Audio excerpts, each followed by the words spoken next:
On the quest to fortify economic growth and agricultural revitalization, the Ministries for Tourism, Agriculture and Sustainable Development unite in an effort to bolster and ensure marine and coastal resilience across the island. This strategic initiative is launched under the title of Unleashing the Blue Economy of the Caribbean, as it is estimated that each one of St. Lucia's coastal attractions have the potential to generate millions. Backed by the World Bank, this project has seen successful implementation in neighboring territories, and now St. Lucia harnesses these capabilities, as the UBEC holds the promise to tackle agricultural issues such as food security and aid the fishing industry.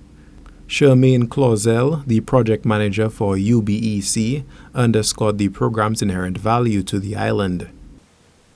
The key difference between the blue economy approach and these other traditional approaches is the provision of greater support to other ministries and other entities who are fostering more strategic, more responsible development by focusing on not just progress, but also on preservation.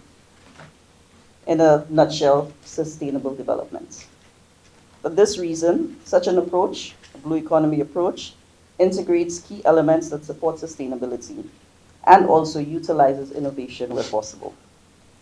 The blue economy approach is also cognizant of the impact of climate change and therefore incorporates climate change adaptation. This project will involve primarily two sectors who have traditionally operated in the marine space, namely tourism and fisheries, but also importantly will include Solid Waste Management Authority because of their very important role in maintaining the health of the ecosystem. Agriculture Minister Honorable Alfred Prosper supports the enhancements and assistance provided to the fishing industry from the blue economy as issues such as climate change become more prevalent.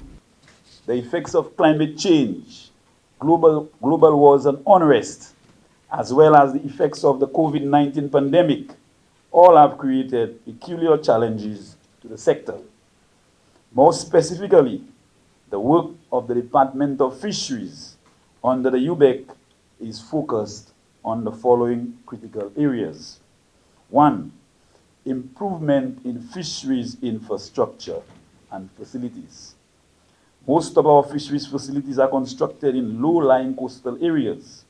Sea level rise and changing coastal conditions brought by the vagaries of climate change have been negatively impacting the sector. Investments will be made in redesigning and improving current fisheries infrastructure to make it more resilient to the effects of climate change. Secondly, improvement in safety of life at sea. The International Labour Organization has categorized fishing among the most challenging and dangerous jobs as fishers interact with harsh environments. The Ministry of Agriculture has embarked on a drive to encourage fishers to adopt the vessel monitoring system.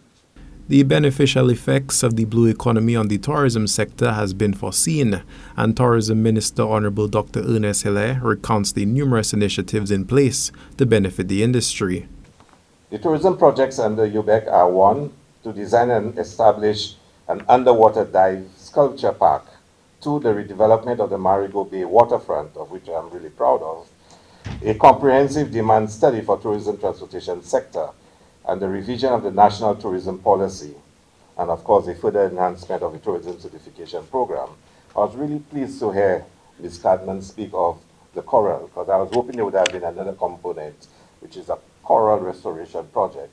Because if you just think about it, to have 10 to 15 clusters throughout this island of a number of young persons, say 20 young persons, teaching them how to dive, teaching them in coral restoration practices, that they can end up becoming underwater tour guides, they can become divers themselves, and it would also create employment for them throughout the country, and of course achieve the environmental objectives of restoring our coral and even establishing new coral. So if there is any possibility at all for us to have a coral restoration project, I think it would be a tremendous addition to this project. The blue economy has been launched with high expectations, as the implementation of the project has been outlined to enhance a variety of industries and sectors in the shift towards ecotourism, greater food security, and sustainable development. For Choice News Now, this is Obi Offer reporting.